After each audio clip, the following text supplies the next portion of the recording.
Wilson, wear this ring as a sign of my unconditional love and fidelity.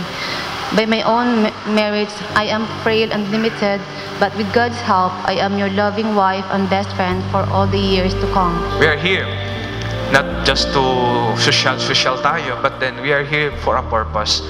We're here to become witness and sana maging kasangkapan. And every time na sila ay nalilihis ng landas, out of track, no?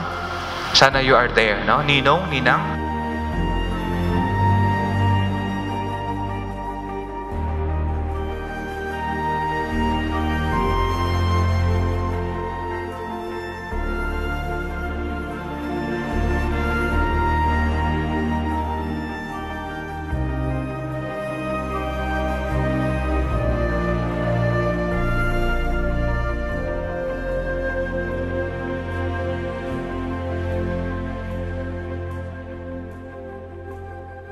I am happy and grateful that you came into my life.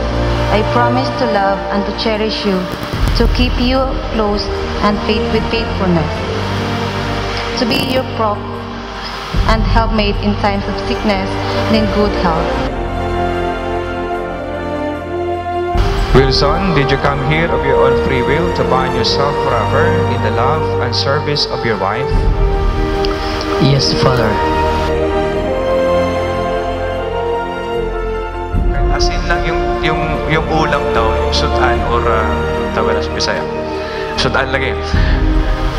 But then, naipagmamahalan, walang kondisyon yung pag-ibig niyo, then you will sustain married life.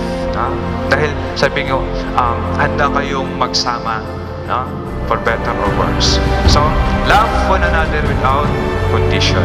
I promise to hold you to the highest respect and honor and love you for the rest of my life.